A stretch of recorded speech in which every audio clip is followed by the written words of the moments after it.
Kembali bersama saya Tias Paramita pagi ini di Obrolan Pagi untuk edisi hari ini, Selasa 29 Desember 2020. Obrolan pagi terakhir di tahun 2020 sebelum nanti kita menyambut tahun 2021 tinggal menghitung hari gitu ya. Dan di mana biasanya tahun baru 2021 identik dengan perayaan yang super meriah. Tapi di tahun 2020 ini dikarenakan situasi pandemi COVID-19, kita harus tetap waspada dan membatasi setiap kegiatan yang akan mengancam kembali menyebarnya virus yang pertama kali ditemukan di kota Wuhan, China ini. Lalu, bagaimana pengamanan tahun baru dan penindakan pelanggaran COVID-19 di Kabupaten Buleleng?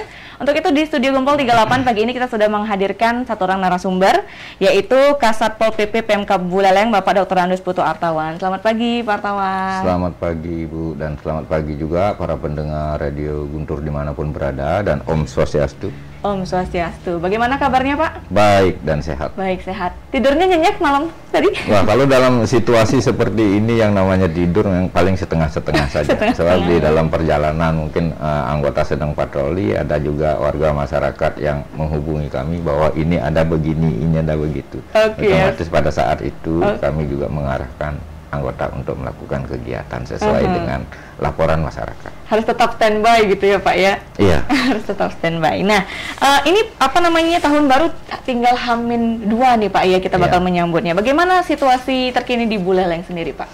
Jadi mengawali kegiatan yang kami lakukan, utamanya di Satpol PP dalam rangka pengamanan tahun baru, sebenarnya langkah-langkah awal sudah dilakukan oleh pemerintah daerah, yaitu melalui rapat koordinasi yang langsung dipimpin oleh Bapak Sekda dengan melibatkan instansi terkait termasuk juga TNI Polri sebagai pendukung kegiatan pengamanan untuk tahun baru ke depan. Nah, untuk di Satpol PP sebenarnya sudah memetakan permasalahan yang akan dilakukan pada saat pergantian tahun baru 2021, yaitu dengan membentuk 3 tim justisi, itu tetap anggotanya adalah tim gabungan baik TNI maupun Polri, termasuk juga pecalang ikut di dalamnya perhubungan. Itu tetap berjalan sebagaimana biasa pagi maupun sore sampai dengan malam. Kemudian yang kedua dimotori oleh TNI yang disebut dengan Satgas Infos Kerumunan, yang mana kegiatan-kegiatan itu khusus untuk menangani kerumunan-kerumunan yang ada di Kabupaten Buleleng, apalagi menjelang tahun baru. Terus terang saja saya lihat di titik-titik keramaian itu di tempat-tempat wisata seperti misalnya di Pelabuhan Buleleng, di Taman Kota, termasuk juga di Taman Yohana Banyuasri. Nah, sampai saat ini dari kepolisian juga sudah membentuk pos pengamanan gabungan. Di perkotaan itu ada 3, yaitu di Pelabuhan Buleleng 1, kemudian di Taman Yohana juga 1, kemudian di di Ngurah Rai, di Taman Kota Singaraja, karena di sana disinyalir titik-titik keramaian, dan pada suatu saat dan setiap saat titik-titik keramaian itu ada, sehingga petugas tim gabungan yang bertugas di pos pengamanan tersebut tetap melakukan pemantauan terhadap wilayah-wilayah sekitarnya agar jangan sampai terjadi atau ada kerumunan-kerumunan yang berlebihan, sehingga petugas itu selalu memberikan informasi pemantauan untuk mengurai kerumunan yang ada di sana. Memang belakangan ini saya lihat juga pada malam minggu di mana-mana penuh. Benar. Di mana-mana penuh, termasuk juga di Taman Kota. Penuh sekali. Nah, di sanalah repotnya petugas di lapangan. Tapi tetap melaksanakan tugas bahwa yang utama yang harus menggunakan masker. Yang kedua itu urai kerumunan, kalau cuci tangan hand sanitizer, dan ada beberapa saya lihat juga sudah masing-masing membawa hand sanitizer untuk melindungi dirinya. Itu saya lihat di lapangan. Kemudian juga di Jalan Dewi Sartika depan Undiksa juga begitu ramai. Tapi dari hasil pemantauan anggota memang masker itu sudah digunakan, namun sangat berlebihan. Tapi harapan kami ke depan dalam rangka menyikapi tahun baru ini, mudah-mudahan warga masyarakat memahami bahwa bahayanya COVID-19 ini. Jangan dianggap bahwa COVID-19 ini sudah tidak ada lagi. Emang kami menyadari juga selaku petugas lapangan bahwa masyarakat itu sudah jenuh tinggal di rumah. Di rumah saja sudah jenuh, bahkan seolah-olah apalagi muda-muda ini, seolah-olah COVID itu tidak ada. Nah, kembali kepada penertiban atau justisi, banyak permasalahan yang kami temukan. Setiap hari ketemukan ada warga masyarakat yang menggunakan masker tidak benar. Yang benar itu kan menutupi hidung, mulut sampai dengan ke dagu.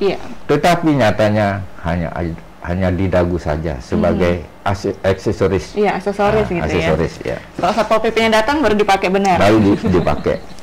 Terus kalau misalnya ketangkap, ada juga banyak sekali yang menangis bahwa tidak punya uang, kemudian hanya bawa uang 20.000, rencananya belanja di sini saja, tidak pakai masker, nangis. Tapi setelah kita lepas begitu saja dengan berbagai persyaratan, mungkin merdeka. Tapi itulah situasi sekarang, situasi ekonomi pada saat pandemi COVID-19. Kami dari petugas juga merasa iba melihat situasi seperti itu.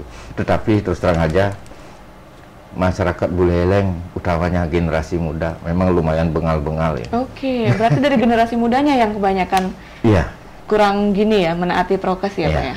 Itu yang terjadi. Itu yang terjadi di lapangan. Nah, lalu apakah jumlah personel yang diturunkan dari Satpol PP sendiri ini lebih banyak di pengamanan tahun baru tahun 2020 ini dibandingkan tahun-tahun sebelumnya, Pak? Atau sama saja? Sama saja. Untuk jumlah personil kami terus terang saja dari jumlah personil yang terbatas. Kalau bilang terbatas lah iya juga, tapi kalau dibilang cukup ya cukup karena sudah di backup oleh TNI dan Polri, termasuk juga Pecalang. Untuk tim justisi kami menugaskan personil ini bergantian ini, pagi sore itu gantian satu tim dibagi dua, jumlahnya masing-masing 6 orang, berarti satu tim itu 12 orang, berangkat pagi 6 orang, kemudian sorenya 6 orang bersama TNI dan Polri, termasuk juga Pecalang. Kemudian Satgas untuk infos kerumunan juga sama, satu tim juga dibagi 2, 6 orang, dan malamnya juga 6 orang. Kalau berbanyak juga jangan-jangan petugasnya terlalu banyak, ini selalu berkerumun. Warga masyarakat bisa terjadi seperti salah paham menyampaikan seperti itu. Kita bagi dengan benar-benar mengikuti protokol kesehatan. Kemudian untuk pos pengamanan yang dibentuk oleh kepolisian, itu anggotanya juga gabungan. Kami juga menugaskan masing-masing pos itu 3 orang, berarti satu seat itu 9 orang dengan 3 tempat. Itu berada 24 jam. Sampai dengan saat ini masih kondusif. Masih kondusif gitu ya. Nah, tambahan tugas untuk tahun ini tadi di awal sempat diceritakan yaitu mencegah kerumunan gitu Pak ya. Bagaimana trik dari Satpol PP sendiri untuk mencegah terjadinya kerumunan ini? Patroli.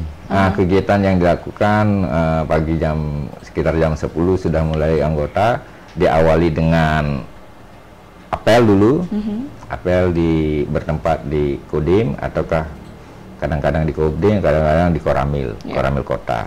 Kemudian setelah apel dengan TNI, Polri dan termasuk juga Pecalang, baru melakukan patroli sekeliling Kota Singaraja, termasuk juga titik-titik keramaian. Bahkan kemarin awal itu 2 hari kemarin itu sudah sampai di Lopina. Banyak. Terus Pantai Penimbangan, titik-titik keramaian, Pelabuhan Buleleng, termasuk juga mal-mal. Di samping mengurai kerumunan, termasuk juga memberikan himbauan kepada pengunjung yang ada di toko-toko modern, termasuk juga tempat-tempat angkringan. Sekarang generasi-generasi muda banyak sekali di angkringan itu. Nah, sementara ini sudah bisa jalan, tetapi kendati pun terus terang saja kelemahannya memang selalu ada. Saat petugas ini pergi, mungkin agak malam, ya mulai berkumpul lagi. Itu sudah klasik terjadi. Udah biasa terjadi gitu Pak ya. Nah, apakah sudah ada pemetaan titik rawan untuk tahun baru selain di 3 titik yang tadi Bapak sebutkan di Pelabuhan Buleleng, Taman Yohana Asri di Banyuasri, dan di Taman Kota Singaraja. Ada titik lainnya Pak, titik rawan kerumunan ini? Rawan kerumunan kan seperti Pantai Penimbangan, kemudian di wilayah Kerobokan, pinggiran Pantai Kerobokan, itu banyak sekali. Kemudian ada juga yang di Taman Bung Karno. Suatu saat juga ada perkumpulan generasi-generasi muda pada malam-malam hari. Dan itu pun kami lakukan pengawasan. Sekeliling perkotaan Singareja termasuk di pinggiran kota. Kalau kerumunan yang biasa-biasa, penarukan Banyuning ini kan udah boleh dikatakan setiap malam itu di pinggir jalan tetap ada. Nah, itu kami lakukan. Nah, mudah-mudahan dari hasil kegiatan yang dilakukan oleh tim gabungan TNI Polri termasuk Pecalang dalam rangka melewati tahun 2020 menginjak 2021 ini bisa kami bersama tim lakukan dengan baik. Apakah patrolinya ini setiap hari tempatnya berganti-ganti atau mungkin rutin di tempat-tempat itu saja, Pak? Nah, ini patroli tetap bervariasi dan bahkan tidak bisa kita jadwalkan. Untuk besok misalnya kita harus begini ke tempat ini, enggak bisa. Itu timbul ide dan pendapat dari teman-teman bersama. Kita harus melihat situasi kemarin seperti ini, sekarang kita harus lakukan di tempat yang lain lagi. Spontan berarti bisa dibilang. Spontanitas, ya. Mengamati di lapangan. Nah, terkait COVID-19, kesadaran masyarakat tadi Bapak bilang masih banyak kaum muda yang mengabaikan protokol kesehatan. Penindakan yang dilakukan apakah sudah menerapkan sanksi denda atau mungkin masih hanya sebatas edukasi, Pak? Sebenarnya kegiatan untuk penerapan disiplin dan penegakan hukum protokol kesehatan itu kan sudah jelas bahwa bagi yang bersangkutan tidak menggunakan masker sama sekali itu harus ada denda administrasi 100.000. Kemudian untuk perorangan ini, kalau memang misalnya menggunakan masker tapi salah menggunakan, hanya sebatas edukasi ataukah beberapa kami tayangkan surat pernyataan, karena yang bersangkutan juga kita lihat di lapangan saja. Nah, sekarang belakangan ini juga kami juga dari petugas juga merasa iba melihat situasi ekonomi warga masyarakat. Terus terang saja, seperti yang saya sampaikan tadi, baru keluar rumah ternyata tidak bawa uang. Gimana caranya membayar ini denda administrasi 100.000? Sedangkan nilai 100.000 di situasi saat ini sangat berat sekali. Jangankan untuk beli beras saja susah, kemudian mengeluarkan uang 100.000 kan kasihan juga. Nah, hal-hal yang seperti itulah spontanitas dari anggota untuk membuat rasa jerah saja, dan kepada pelanggar paling hanya diberikan sanksi sosial. Misalnya push up tidak banyak-banyak. Push up hanya sebatas mengingatkan kepada yang bersangkutan bahwa tidak menggunakan masker, nanti ketemu petugas terjadi hal yang seperti ini. Biar ada rasa malu, kemudian ada juga rasa jerah. Efek jerahnya.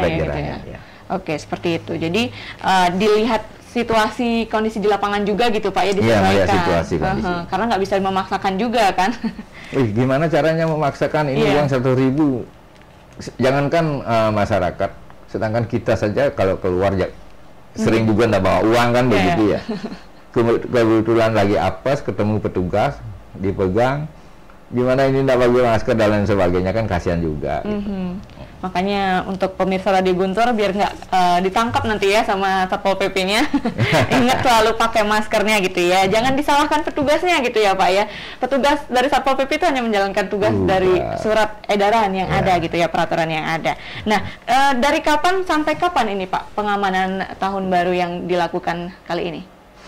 Nah, untuk pengamanan tahun baru, sebenarnya pengamanan Natal dan tahun baru ya, ini diawali dengan rapat koordinasi yang dipimpin oleh Pak Seda langsung. Bahkan tanggal 14 dari kepolisian juga sudah melaksanakan rapat-rapat koordinasi dengan mengundang juga leading sektor terkait dan rangka pengamanan Natal dan tahun baru. Kemudian dari TNI juga, yang dimonitor TNI, masalah pengamanan kerumunan ini juga sudah melakukan gelar pasukan, kalau tidak salah tanggal berapa? Tanggal 17, tanggal 18. Lakukan gelar pasukan, kemudian khusus untuk menangani masalah kerumunan. Nah, berakhirnya kalau pengamanan sesuai dengan jadwal yang kami dapatkan itu sampai dengan tanggal 4 Januari jam 12 malam. Itu untuk pengamanan tahun baru. Tetapi untuk tim justisi, sepanjang COVID ini berada dan sepanjang juga surat edaran dari gubernur tidak dicabut, itu tetap kami lakukan. Kendatipun banyak informasi bahwa vaksin itu sudah ditemukan, tapi saya yakin dan saya lihat di negara-negara maju sudah ada vaksinnya, tetapi tetap menggunakan masker. Itu wajib digunakan oleh warga masyarakat seluruhnya. Iya, benar. Semasa COVID ini masih ada ya, Pak ya. Oke, nah biasanya perayaan Tahun Baru itu identik dengan pesta kembang api gitu, Pak. Nah, untuk di tahun 2020 ini bagaimana, Pak? Kira-kira pengamatan itu? Ini seni. Sebenarnya di surat edaran Gubernur itu kan sudah jelas, surat edaran nomor 2021 tahun 2020 tentang pelaksanaan kegiatan masyarakat selama libur Hari Raya Natal dan menyambut Tahun Baru dalam tatanan kehidupan era baru. Sudah jelas dilarang keras. Ada larangan, saya sampaikan larangan kerasnya ini. Menyelenggarakan pesta perayaan Tahun Baru dan sejenisnya di dalam dan atau di luar rumah. Itu sudah sama sekali dilarang. Oke. Diam di rumah saja. Intinya kan seperti itu. Yang kedua, dilarang keras juga menggunakan petasan, kembang api dan sejenisnya. Kemudian yang ketiga, dilarang keras juga mabuk minum minuman keras. Dilema bagi kami sebagai petugas terus terang saja, kalau dilarang keras menggunakan petasan dan kembang api, rasanya saya berpikir bodoh. Ini kurang lagi satu poin, dilarang keras untuk berjualan kembang api, dari petugas baru lebih gampang untuk melakukan tindakan. Tetapi saya juga menyadari bahwa kesehatan itu yang utama, tetapi ekonomi itu tetap jalan. Sehingga pedagang itu boleh, asalkan tidak mengganggu ketertiban umum. Itu. Kemudian yang kedua, bagaimana menyadarkan masyarakat dalam rangka pergantian tahun ini tidak ada yang melakukan aktivitas di luar rumah ataukah pesta-pesta di luar rumah. Itu yang paling penting. Kemudian untuk larangan-larangan, kami juga dari petugas tetap melakukan pemantauan dari 3 tim tersebut, pemantauan keliling terus. Ya sedikit payah memang. Untuk menyadarkan masyarakat dalam situasi seperti ini memang sangat sulit sekali. Cek moboyannya liwat ini, jurang pemisahnya ini adalah moboyu. Habis gimana? Yang namanya tugas, apapun yang ada di lapangan ya kami lakukan. Harus tetap dilakukan. Iya. Gitu. Oke. Sampai saat ini apakah ada laporan mungkin dari masyarakat yang merasa terganggu dengan suara petasan untuk kembang api? Itu kan biasanya ada aja, Pak ya, karena seperti yang tadi Bapak bilang, ada pedagangnya masih tetap ada, yang pasti ada yang beli kan? Apakah ada masyarakat yang melaporkan mungkin?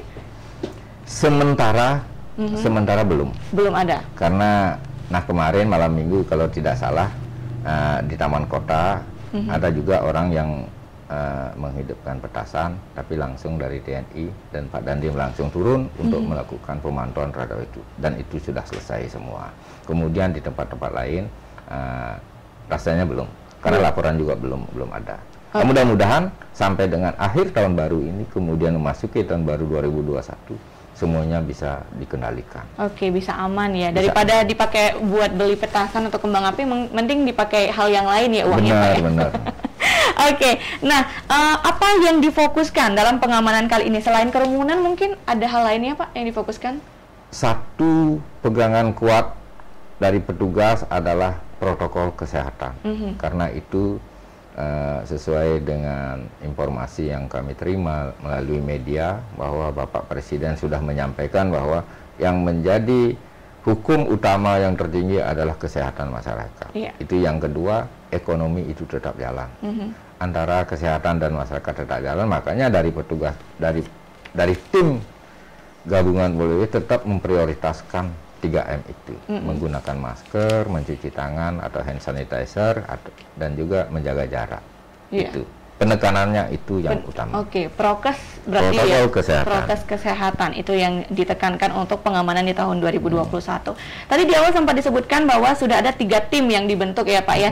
Tim justisi, lalu ada satgas yang kerumunan, dan lagi satu penjagaan di tempat-tempat PAM. Oke, apa yang membedakan ketiga tim tersebut, Pak? Sebenarnya sih sasarannya juga sama. Kalau tim justisi itu kan sekalian juga melakukan penindakan. Penindakan terhadap, dan itu patroli, baik itu bisa dilakukan secara penertiban rahasia di jalan bisa dilakukan dengan patroli keliling. Kemudian untuk Infos, Satgas Infos Kerumunan ini titik-titik rawan keramaian itu kita lakukan kunjungan atau pemantauan di tempat-tempat tersebut. Bukan hanya di terus terang aja di perkotaan saja, di perkotaan sudah dipetakan. Kemudian di kecamatan kami tugaskan juga teman-teman Trantib Pol PP kecamatan berkoordinasi dengan dan tidak untuk kemungkinan juga dari kabupaten akan suatu saat akan turun ke tempat keramaian tersebut. Oke, berarti bisa dibilang Satpol PP ini siap sedia gitu ya kalau ada panggilan dari warga gitu ya. Sepertinya seperti itu. Sepertinya seperti itu gitu ya. Nah, sampai saat ini titik-titik kerumunan yang paling banyak didatangi oleh warga masyarakat di Buleleng itu di mana, Pak?